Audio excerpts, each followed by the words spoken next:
자, 여러분, 이제 이슬람이 다 끝나고요. 뭘 할 거냐? 바로 이슬람의 여러분 문화를 할 건데요. 재밌어요. 상식이니까 그냥 편하게 들으시면 돼요. 일단 해보자. 여러분, 일단 그 이슬람교의 특징이 있죠. 첫째, 일단 이슬람교는요, 크리스토교와 여러분 무슨 교회? 전에 있던 유대교의 영향을 많이 받았죠. 당연하죠. 여러분, 사실상 이슬람교가 만들어진 거를 뭐로 봐요? 622년으로 보죠. 고지라야, 해지라야. 자, 무슨 지라 사건? 해지라 사건으로. 그러면 크리스토교는 그거보다 훨씬 전에 있었고 유대교는 또 훨씬 전에 있었죠. 그래서 무함마드 알리가 만든 이슬람교는 이슬람이 나오기 전인 크리스토교의 구약성서, 신약성서, 그 다음에 유대교의 영향을 받았다. 그 증거가 뭐냐? 여러분, 이슬람, 크리스토교, 유대교의 특징이 뭘까요? 이분들은요, 신이 많은 종교를 다신교라 그러거든요. 절대 다신교를 부정합니다. 이슬람교는요, 신은 하나다. 오로지 하나다. 무슨 신?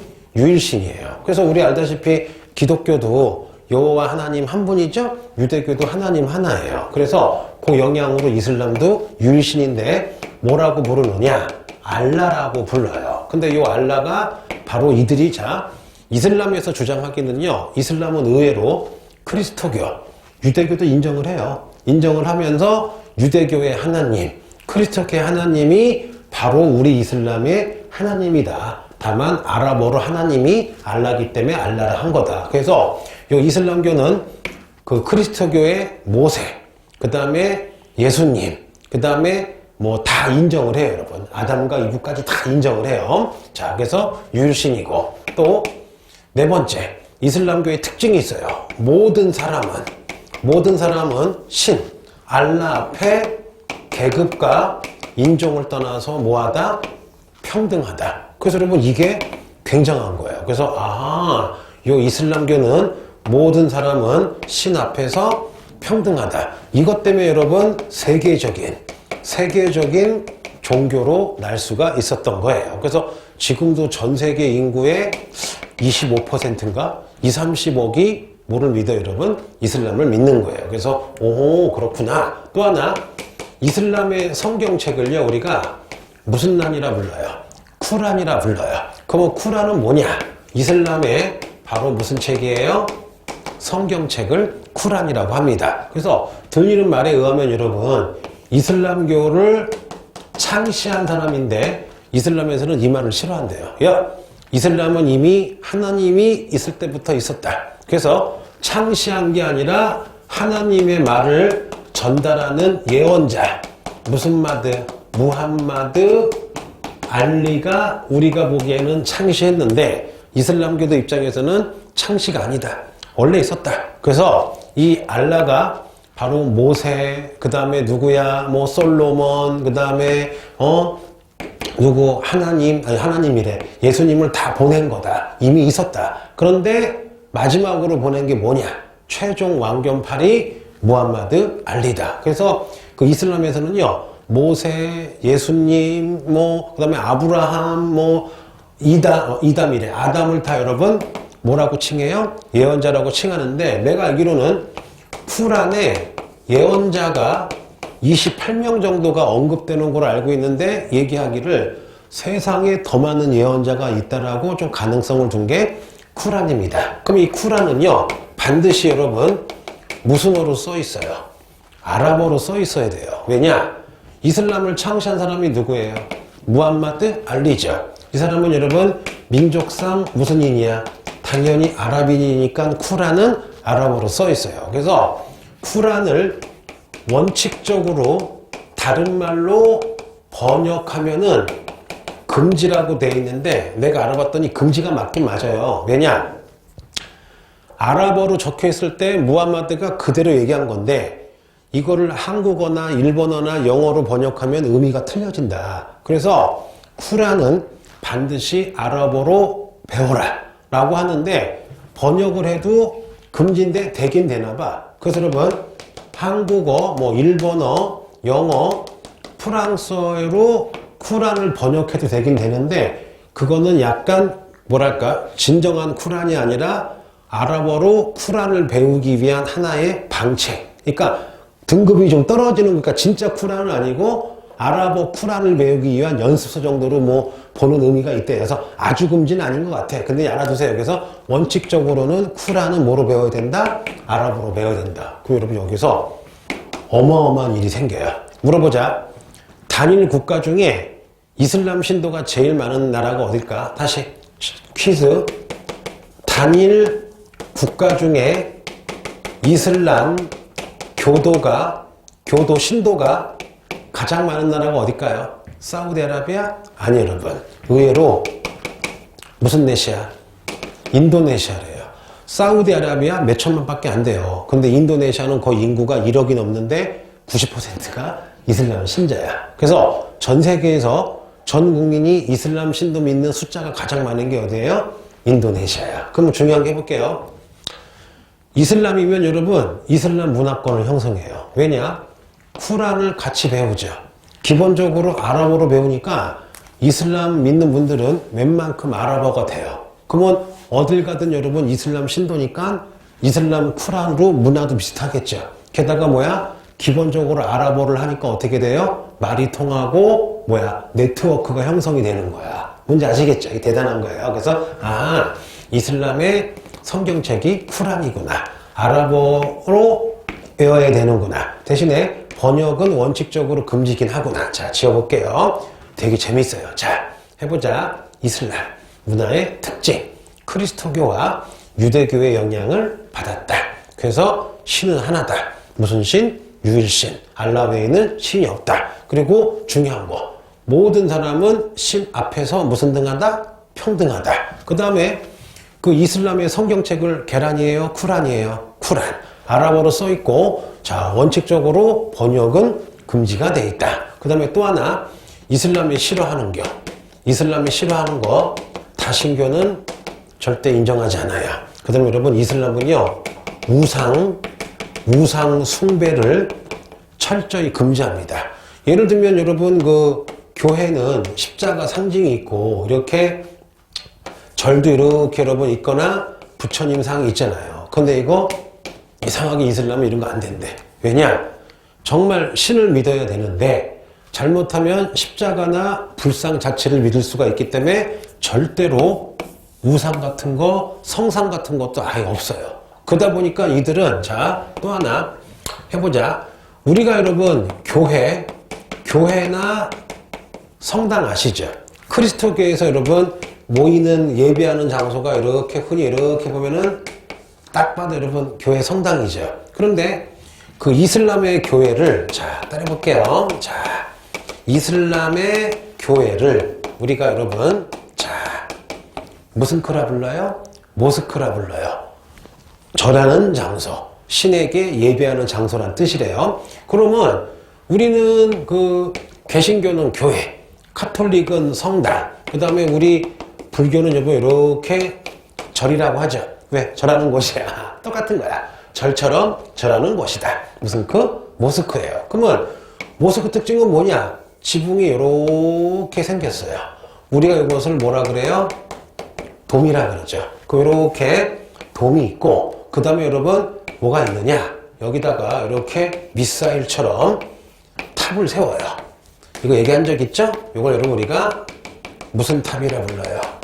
첨탑이라 부릅니다. 그래서 요 첨탑의 숫자가 많을수록 그 모스크는 격이 높은 거래. 그래서 여러분 그때 얘기했잖아. 성소피아 모스크는 첨탑이 4개. 그 다음에 물루 모스크는 첨탑이 6개. 기억나죠? 그래서 이슬람은 성경책은 무슨 난이에요?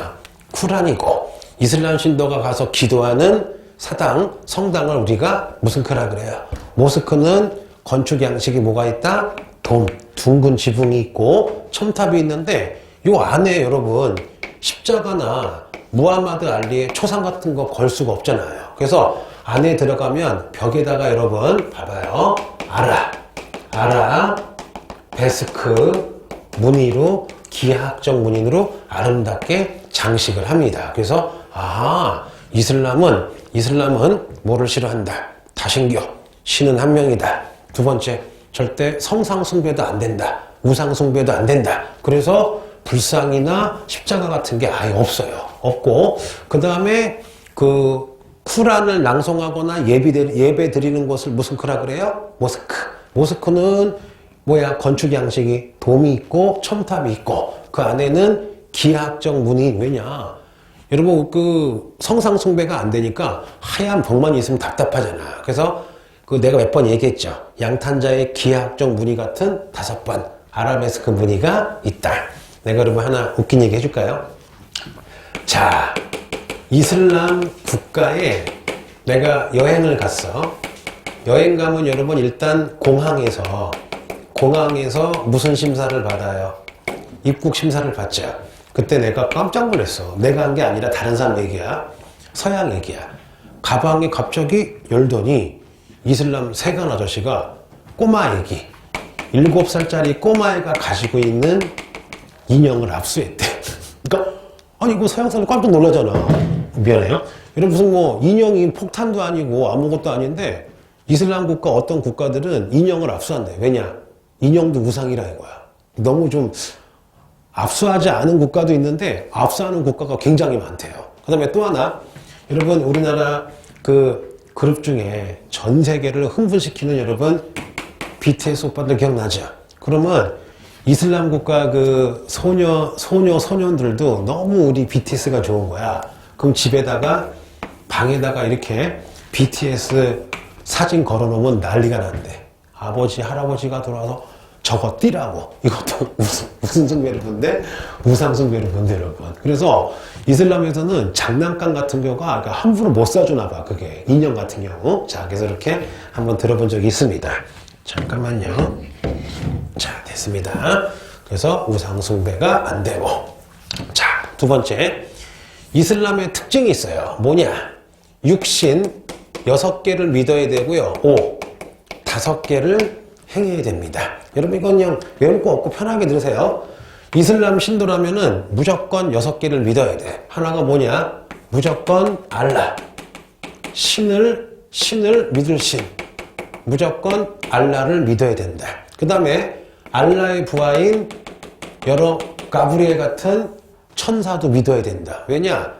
무함마드 알리가 만난 게 바로 알라가 아니라 누가 온 거야? 가브리엘 천사가 온 거잖아. 그래서 천사도 믿고 알라도 믿고 그 다음에 무슨 자도 믿어야 돼요? 예언자도 믿어야 돼요. 그러면 알라가 천사 보내서 무함마드 알리에게 네가 얘기해라 라고 정해줬죠. 그러면 이슬람을 신도가 되기 위해서는 반드시 알라, 천사, 예언자를 믿어야 되고 이 예언자가 여러분 뭐를 했어요? 야! 내가 알라 뜻을 얘기하마. 여러분 쿠란에다가 계시를 했죠. 쿠란에다가 알라의 말씀을 얘기했죠. 그러면 요 세 분을 신적인 존재라면은 계시했어요. 뭐를 계시했느냐? 반드시 너는 죽으면 내세에 간다. 2가지가 있다. 잘 따르면 천국에 가고 못 따르면 지옥에 가고 잘하면 부활도 할 수 있다. 그 다음에 너의 운명, 숙명 내지 뭐라 그래요? 너의 운명은 정해져 있다. 알라에 정해져 있으니까 믿고 따라라. 이게 여러분 6가지 무슨 신이라 불러요? 육신이야. 이거를 한마디로 하면은 바로 뭐가 되느냐? 여러분 상식이에요. 이슬람은 알아봤더니 2가지 의미가 있어요. 뭐냐? 신에 대한 무한한 복종을 해라. 믿어라. 무조건 믿어라. 그러면 너의 마음과 너의 인생에 평화가 올 거다. 그래서 여러분 이슬람이 어원적으로 2가지래요.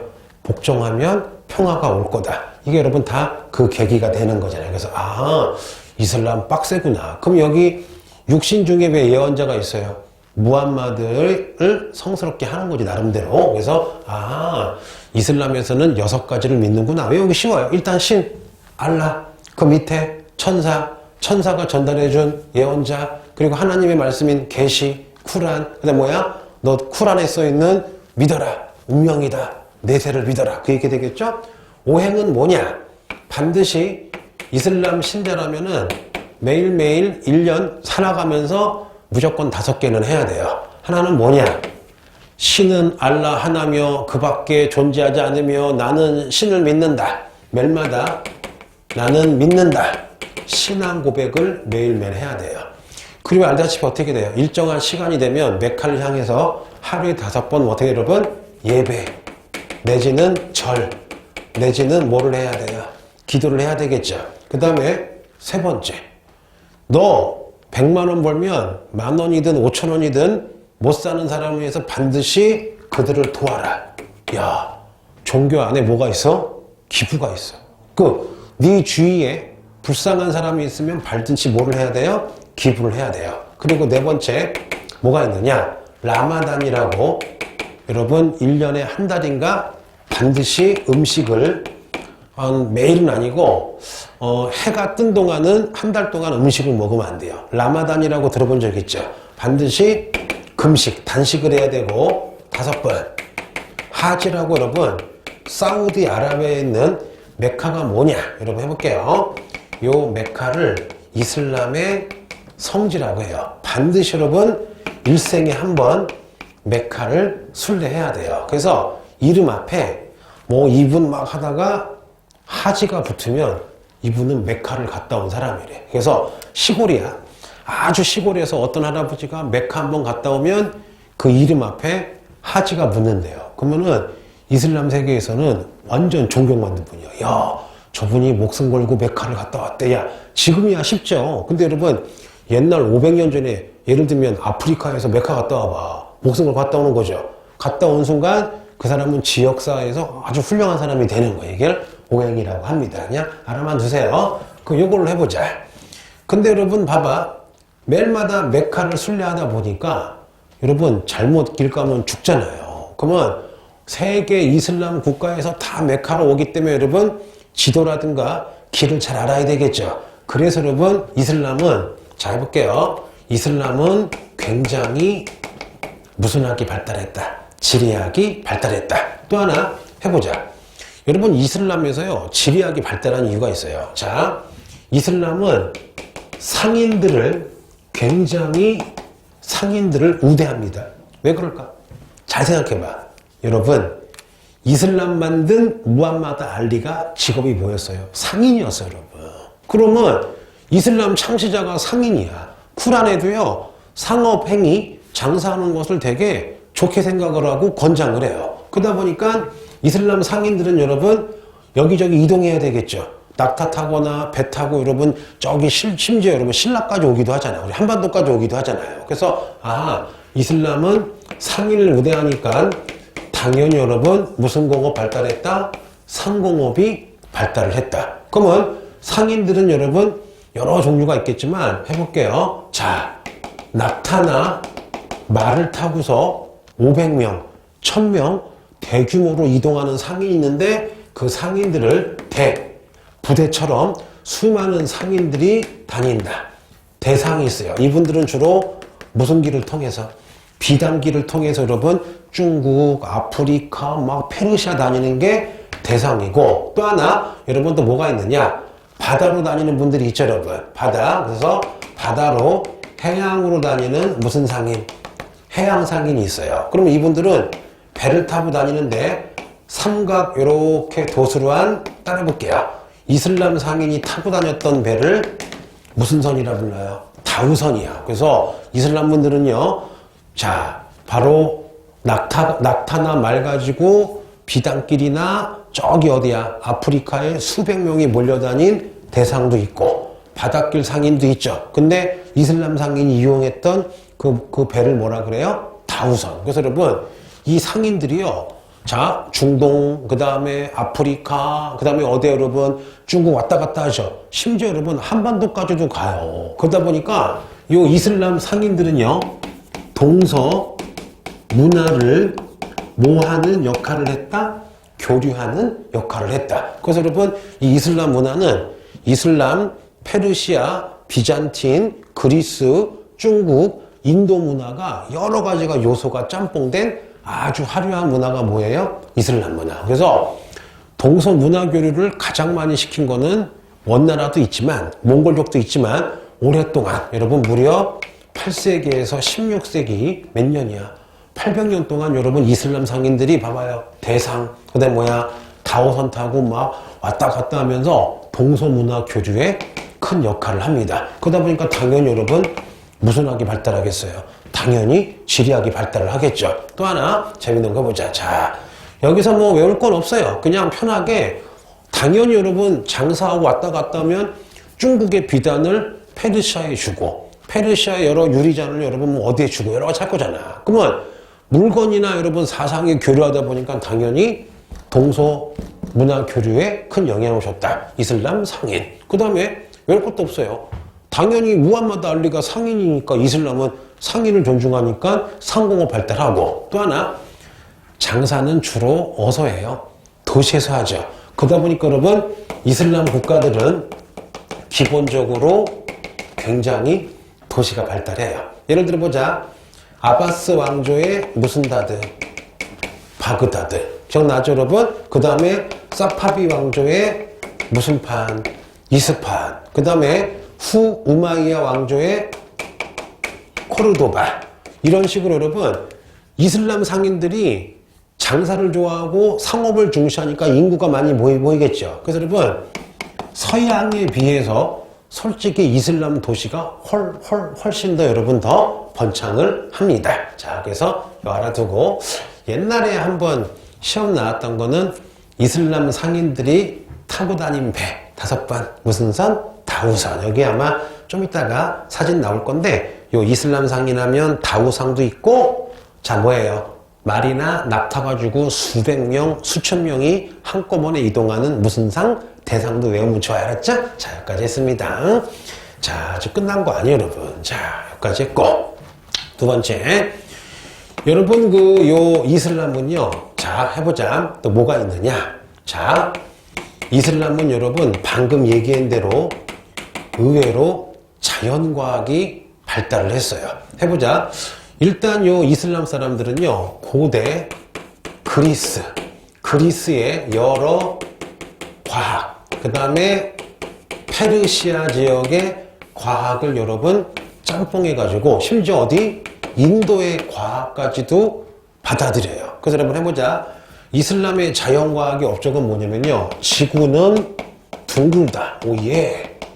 지구 구형설을 이미 증명을 해요. 이거는 인도 구타 왕조랑 비슷하죠? 그 다음에 두 번째, 인도한테 여러분 영의 개념을 가져와서 우리가 지금 쓰고 있는 1, 2, 3, 4, 5 흔히 여러분 우리가 뭐라 그래요? 아라비아 무슨 자를 숫자를 완성을 합니다. 그런데 요 이슬람에서 아라비아 숫자를 완성할 때 큰 영향을 준 게 뭐야? 인도야. 특히 여러분 기억나요? 인도 구타 왕조에서 여러분 무슨 개념이 나왔어요? 영의 개념, 지구 구형설, 지구 자전설, 3.14 파인, 원주율 같은 것도 다 이슬람이 받아들여서 완성을 시킨 거예요. 또 하나, 여러분 그 만화책 중에 강철 연금술사 들어본 적 있어요, 여러분? 자, 연금술이 뭐냐? 자, 해볼게요. 여러분 이 연금술이 금을 만드는 건데 이 이슬람의 과학자들이 그리스 철학자 아리스토텔레스가 세상은 불, 물, 흙, 공기 4원소로 되어 있는데 요거의 배합에 따라서 나무가 되고 벽돌이 되고 다이아몬드가 된다. 그러면 아리스토텔레스의 4원소 가지고 우리가 여러 가지 요소를 섞어보고 불태워봐서 한번 금을 만들어 보자. 한 뭐야? 연금술이야. 근데 여러분 만들어져요? 안 만들어져요? 금이 의외로 안 만들어지죠. 그런데 이 이슬람 과학자들이 여러분 연금술 하면서 이것저것 섞고 태우고 녹이다 보니까 뻥 터지기도 하고 막 빨갛게 되기도 해요. 그래서 여러분 요것 때문에 화학이 우리가 흔히 아는 화학이 엄청 발달해요. 예를 들어 보자. 알코올, 알카리성, 그 다음에 알루미늄. 여러분 이 알자가 들어간 거는요 다 이슬람에서 발견한 거야. 그러면 알코올, 알루미늄, 알카리성 이거 다 여러분 뭐예요? 지금도 우리가 쓰고 있는 화학의 여러 용어들이 다 어디서 나온 거야? 연금술에서 화학이 발달하는 기초가 되는 거예요. 그래서 이슬람의 키워드 무슨 과학이 발달했다. 자연과학 발달해서 지구 구형설, 아라비아 숫자 누구 덕이에요? 굽타 왕조. 그 다음에 이슬람 성인들이 이슬람 과학자들이 무슨 술? 연금술 해가지고 여러분 알코올, 알루미늄, 알카에다 그건 테러 집단이고 그건 알차가 아니고 자 그래서 여러분 화학이 발달했다 이렇게 배우면 됩니다. 됐고요. 그 다음에 상식. 여러분 이슬람에서 아까 하다 말았는데 이슬람에서 싫어하는 게 뭐가 있어요? 다신교, 우상 숭배에다가 하나 더 이슬람은 여러분 절대 네버 무슨 고기를 먹잖아요. 돼지고기를 절대 먹으면 안 됩니다. 그래서 이게 뭐 여러 개를 들어봤는데 여러 이유가 있어. 근데 그 중에 하나가 뭐냐? 여러분 아라비아 반도는 거의 다 무슨 막이에요? 사막이죠. 근데 솔직히 얘기하자. 돼지고기 정말 맛있어요. 정말 맛있어요, 여러분. 그러면 돼지고기 정말 맛있는데 요 돼지랑 인간이랑 먹는 게 100% 겹쳐요. 여러분 알다시피 우리 인간도 잡식성이죠. 나쁘다는 게 아니라 고기, 풀 다 먹죠. 근데 여러분 돼지도 고기, 풀을 다 먹어요. 그 다음에 돼지와 인간의 특징. 먹는 것도 겹치지만 둘 다 뭐를 많이 먹어요? 물을 많이 먹어요, 여러분. 그럼 생각해봐. 여러분 아라비아 반도에서 거의 다 사막이고 가운데 오아시스가 있는데 지배층이 돼지고기가 좋은 거야. 그럼 여러분 대다수 지배층은 민중을 신경 안 쓰잖아요. 그럼 나 압둘 바하마인데 너무 좋은 거야 돼지고기가. 야 돼지 키워라고 해요. 그럼 돼지 키우는 순간 물이 모자르겠죠. 식량이 모자르겠죠. 민중이 뭐야 여러분 독탄에 빠지겠죠. 그래서 아마 여러 가지 학설이 있는데 그래서 아마 종교적으로 야 돼지는 먹으면 지옥 간다. 돼지는 세상에서 가장 더러운 동물이니까 먹지 말아라. 아예 이렇게. 근데 또 썰에 가면 이슬람 생기기 전에 이미 이 지역에 그런 풍토가 있었나 봐. 그래서 이제 그거를 종교화된 게 아닐까라는 여러 썰 중에 한 설만 얘기한 겁니다, 여러분. 자, 그냥 알고만 있으세요. 그래서 이슬람 신도들은 절대 이슬람 쿠란에 의하면 무슨 고기 안 먹는다? 돼지고기 안 먹는다. 됐고. 그 다음에 여러분 또 이슬람은 좀 뭐가 있느냐? 되게 남녀를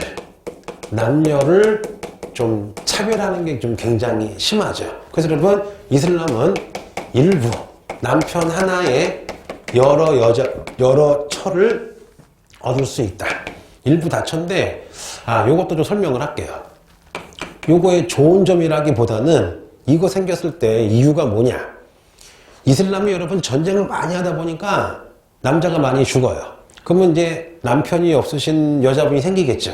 그럼 지금이야 남녀가 다 능력이 있으니까 돈 벌면 되는데 옛날에는 남편이 없으면 그 여자분이나 자식이 살아가기가 힘들었나 봐. 그래서 옆에 어떤 아주머니가 남편이 죽으면은 그 동네한테 야 네가 좀 먹여 살려라 그런 의미로 했다는 설도 있어요, 여러분. 예를 들면. 근데 이제 문제는 뭐냐? 일부 다처가 뭐 나쁜 점은 뭐냐면은 약탈해가지고 뭐 데리고 살 수도 있겠죠. 그래서 썰이 되게 많은데 근데 여러분 문제는 뭐냐? 한국도 여러분 솔직히 일부 제도는 일부 일처였지만 조선시대 때 첩제도가 있었잖아요. 그래서 옛날 남성 위주의 사회에서는 이런 문화가 좀 있었는데 문제는 뭐냐? 대다수 국가는 일부 이제 일처가 됐는데 이슬람이 여러분 전통이라고 하면서 지금도 일부 다처를 하는 거야. 그러면 우리도 뭐 고려시대, 조선시대 남자 하나가 여러 뭐 처나 첩이 있었으니까 그렇다고 쳐도 지금은 여러분 없잖아요. 그러면 시대가 발전하고 이제 남녀 평등이니까 바뀌어야 되는데 문제는 뭐냐? 이슬람은 이것도 전통이라고 아직도 하는 거야. 그러다 보니까 여러 문제가 터져요. 뭐냐? 일단 여러분 일부 다처가 되려면 남자가 돈이 많아야 돼. 한국은 지금 없지만요. 이슬람과 힌두교는요. 지참금이라는 게 있어요. 남자가 결혼할 때 여자 집에다가 막대한 돈을 줘야 돼요. 물론 계층에 따라 틀리겠지만. 그러다 보니까 지금 인도의 힌두교랑 이슬람의 가난한 청년들의 문제가 뭐냐? 결혼을 하고 싶어도 할 수가 없는 거야. 왜냐? 돈이 없는 거야. 그리고 인구 비율은 정해져 있는데 돈 많은 남자들이 여성들을 다 막 일부 다처리 해버리니까 여성 비율이 모자라니까 여러분이 난리가 난 거야 지금. 그러니까 이건 또 이거 하면 안 되겠죠. 왜냐면은 약간 여성의 인권이 좀 없어지는 거잖아. 그래서 지금 그래서 많은 이슬람 신도들은 일부 일처로 가. 근데 보면 꼭 시골에 좀 이상한 좀 정통주의잖아. 혹은 왕족들이 꼭 일부 다처를 하더라고. 그러니까 언젠가는 사라져야 되겠죠? 자, 일부 다처. 근데 또 그거 있더라고. 뭐가 있냐면은 쿠란에 그랬대. 무함마드가 일부 다처를 허용을 하는데 조건이 있다. 뭐냐? 네가 처가 5명이면 여러분 우리는 그 동양사회라 그런지 모르지만 진짜 부인이 있고 뭐 첩이 있고 그런 게 있잖아. 근데 이슬람은 아내가 5명이면 무함마드 알리가 얘기를 했어요. 웬만하면 일부 일처 해라. 근데 일부 다처하려면 조건이 있다. 모든 부인을 똑같이 대하라. 그러지 않으면 하지 말아라. 라고 했거든요. 그래서 뭐냐? 요 첫째 부인에게 집을 사주고 뭐를 사주고 뭐를 하면 둘째, 넷째, 다섯째 부인에게도 똑같이 해야 돼. 똑같이 하면 안 돼요. 율법에 걸리는 거야. 자, 됐어요. 근데 무함마드 알리가 마지막에 그랬대. 그래, 그럼 일부 다처하려면은 허락을 하겠다. 대신에 모든 아내에게 똑같이 대해라. 그리고 하는 말. 불가능할 걸? 이라고 했대, 여러분. 자, 알고만 있으세요. 또 하나, 이슬람의 또 특징이 하나가 뭐냐면요. 해볼게요. 이슬람의 특징 중에 하나가 뭐냐면 여러분, 지지야라는 거 많이 들었죠? 많이 나오죠? 이 지지야가 뭐냐? 세금인데, 이슬람 신도는 안 내요. 근데, 이슬람이 아닌 사람인데, 지지야를 내면은, 나름대로 여러분, 자치와 나름대로 그의 종교를 인정해주는 게 뭐예요? 지지야가 되겠죠. 봐봐. 야, 잘못하면 내 종교랑 틀리다고 죽이는 수가 많은데, 그래도 이슬람은, 야, 너 이슬람 믿기 싫어? 알았어. 그럼 네 종교 믿어. 대신에 너는 이슬람이 아니기 때문에 세금을 조금 더 내라. 대신에 인정을 해줄게. 지지야. 그러니까 여러분, 요 지지야 때문에 이슬람이 나름대로 여러분, 무슨 정책을 하게 되는 거야? 관용 정책인데, 자, 복습해보자. 요 지지야만 내면은 오스만 제국은 유대교든 기독교든 모여서 종교 공동체를 인정해줬죠. 우리가 그거를 오스만의 오랜만에 써보네. 무슨 트 제도라고 불러요? 밀레트. 그 다음에 무굴 제국의 무슨 제국가? 아니에요. 아크바르 내제가 여러분 힌두교에게 내게 했던 뭐를 폐지해요? 지지야를 폐지하니까 되게 무굴 제국이 번성을 했잖아요. 그래서 이슬람 배우면서 우리가 굉장히 무슨 야를 많이 했어요? 지지야 많이 했죠? 그래서 이슬람의 특징 중에 이슬람을 믿지 않더라도 세금을 좀 내면은 죽이진 않고 나름대로 자치권을 줬거나 무슨 야? 지지야가 있고 됐고 그 다음에 또 이슬람의 특징을 해볼게요. 이슬람의 여러분 특징 중에요. 좀 이거는 조금 모르겠어. 좀 좋은 건지 나쁜 건지 지하드라는 게 있어요. 지하드가 뭐냐? 성스러운 전쟁을 지하드라 그래. 우리 무함마드를 모욕하거나 우리 이슬람을 쳐들어오거나 하면은 목숨 걸고 무조건 싸우는 게 지하드인데 여기서는 성전 지하드 하다가 죽으면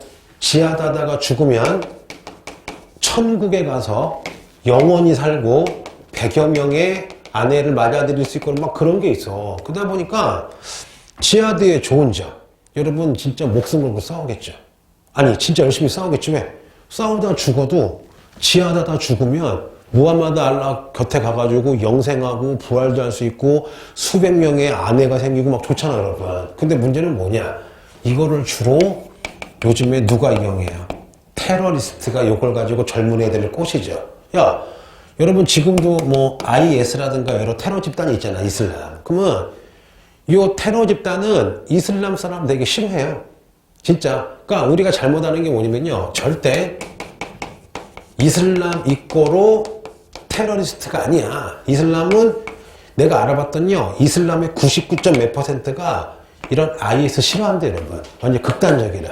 그런데 이 IS가 젊은 테러리스트를 죽게 만들 때 야 압둘 마마 너 폭탄 두르고 유엔에다가 뻥 터지면 너는 죽지 마. 알라가 데려갈 거라고 그런 식으로 꼬시는 거라고. 그러니까 지하드가 어떤 면에서는 이슬람을 지키고 확장하는 데 큰 역할을 했는데 이걸 또 나쁘게 사용하기도 하는 것 같아요. 지하드. 그래서 좀 특이하죠. 종교 자체에 야 우리 이슬람 건들면 어떻게 돼? 목숨 바쳐 적을 섬멸해라. 그래서 이거를 좀 극단적으로 생각해서 옛날에 그 프랑스의 어떤 작가인가 영국인가 서양의 어떤 작가가 좀 무함마드를 희화시키는 그 그림을 그렸나 봐. 그러니까 어떻게 해요? 프랑스에 살고 있는 그 이슬람 좀 약간 일부 극단적인 이슬람 신도가 그 총으로 쏴 죽였나? 뭐 그런 짓이 가끔가다 벌어져요, 여러분. 근데 어느 정도나 극단주의는 있으니까 자 됐고요. 그래서 이슬람의 전쟁을 우리가 무슨 전이라 부른다? 성전이라 부른다. 됐고요.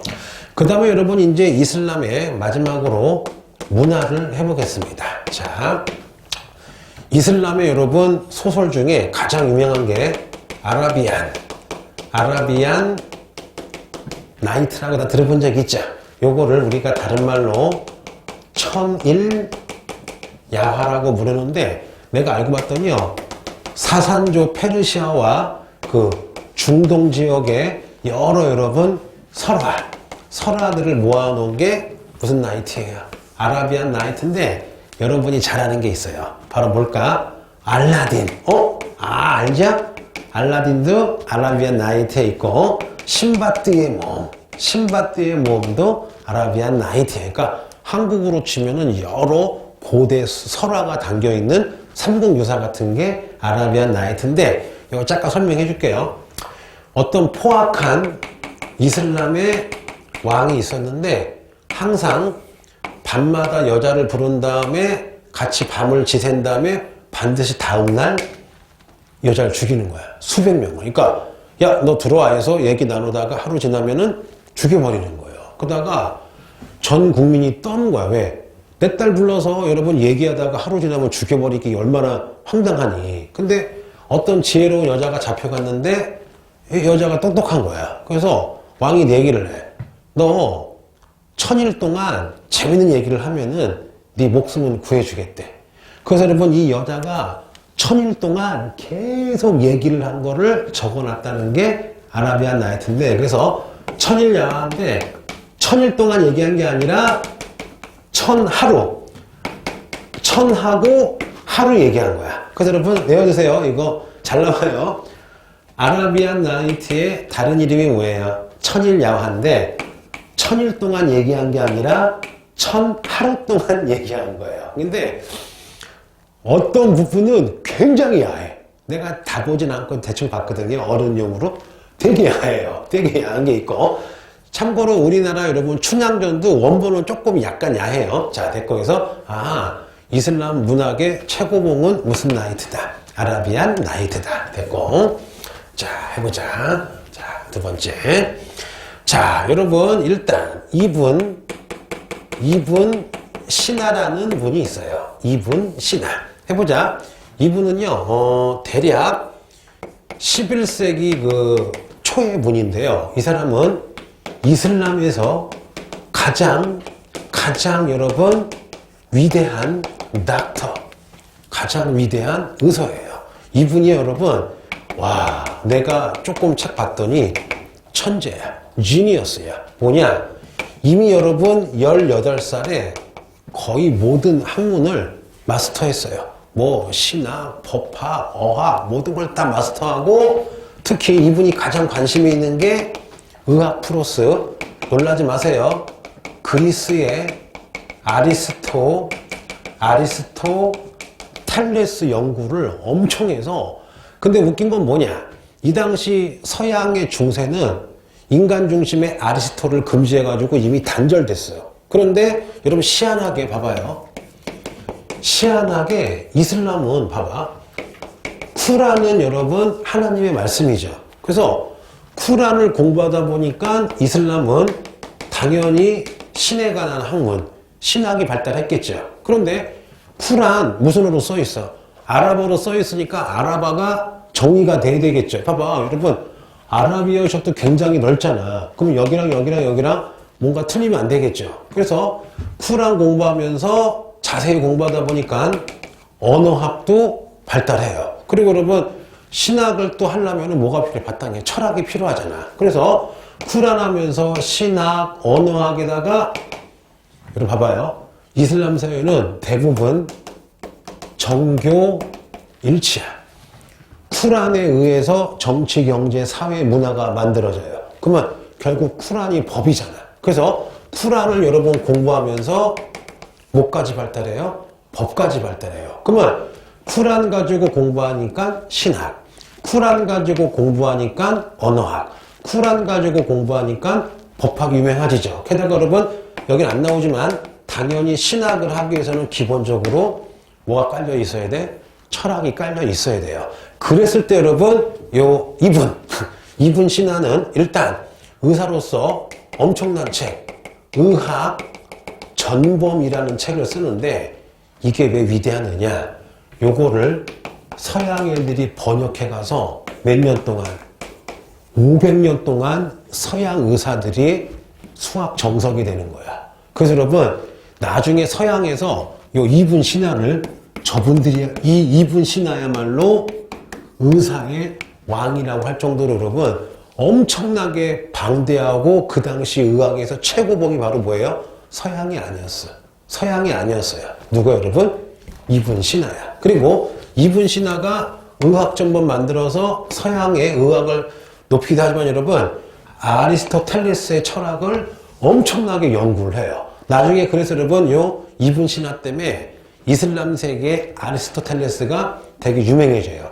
그다가 나중에 십자군 전쟁 때 십자군 전쟁 끝나고 나서 여러분 서양 애들이 뭐를 배워가요? 이슬람과 접하면서 이거를 가져가요. 그래서 여러분 12세기 때 서양에 자 기억나나?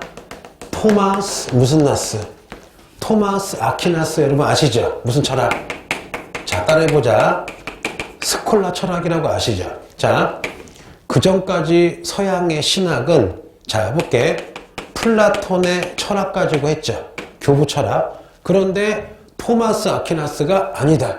소크라테스보다는 아리스토텔레스 철학을 갖다가 신학을 설명하자 해서 가져오죠. 그래서 여러분 무슨 신학? 이분 신화는 의학적으로 의학 전범이란 책으로 서양의 의학도 높였지만 이분이 아리스토텔레스 여러분 이거를 완전히 완성을 시켰기 때문에 나중에 서양에 어디에 영향을 주는 거야? 토마스 아퀴나스. 바로 여러분 스콜라 철학에 영향을 주는 거예요. 무슨 신화? 이분 신화. 알아두세요. 자, 됐고. 두 번째. 자, 해보자.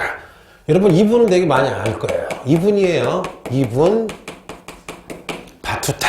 대략 여러분 이분이 14세기 1350년 전에 활동을 했거든요. 이분의 고향은 지금의 그 아프리카인 모로코인데 여러분 대략 몇 년간 20년간 여러분 20년간 놀라지 마세요. 전 세계를 엄청나게 여행을 합니다. 그래서 여러분 이분이 쓴 책이 뭐냐? 내가 20년간 여행을 하면서 자세히 적었다. 무슨 기? 여행기. 그래서 여러분 거의 같은 세계에 여러분 누가 있느냐? 따라해볼게요. 마르코 폴로 들어본 적 있죠? 마르코 폴로가 좀 빨라요. 마르코 폴로가 이분이 1350년대 전성기라면 마르코 폴로가 1300 한 초기거든요. 마르코 폴로는 여러분 뭐야 원나라의 쿠빌라이 밑에 있어가지고 갔다 온 다음에 자 따라해볼게요. 무슨 견문록? 동방 견문록 썼죠. 그런데 실제로 마르코 폴로의 동방 견문록보다 어떤 면에서는 이분이에요. 무슨 바트타? 이분 바트타의 여행기가 더 사실적이고 더 자세히 써 있대요. 그래서 오히려 뭐 서양이 지금 잘 사니까 서양 위주로 얘기를 하는데 여행기에서는 마르코 폴로의 동방 견문록보다 뭐가? 이분 바투타의 여행기가 훨씬 자세합니다. 근데 두 분 다 세기는 몇 세기로 아세요? 14세기. 또 하나 마지막으로 여러분 다 이분이에요. 자, 이분 할둔이라는 분이 나와요. 이분도 누구랑 같은 시대예요? 이분 바투타 두 분 다 14세기 중반에 활동을 했어요. 이분은 여러분 역사가예요. 역사가인데 원래 엄청난 정치도 했거든요. 정치가이자 역사가인데 이분이 쓴 책이 뭐냐? 여러분 역사 서설이란 책이거든요. 지금도 한국에 번역돼 있고요. 엄청 읽혀요. 자, 이분은요 600년 전에 역사란 단순히 한 단면만 보는 게 아니라 그 시대의 정치, 경제, 교육, 그 다음에 문화. 여러분, 우리가 지금 알 수 있는 모든 거를 망라해가지고 그 당시 역사를 푼 거야. 그래서 페르시아, 그 다음에 아랍 쪽 중에 유목민족 그런 애들이 여러분, 그 시대에 수많은 왕조와 여러 아랍족, 그 다음에 그 옆에 있는 애들의 정치, 경제, 교육을 완전히 철학, 경제적으로 완벽하게 분석을 한 사람이에요. 그래서 저도 다 읽진 않았는데 좀만 읽어봤거든요.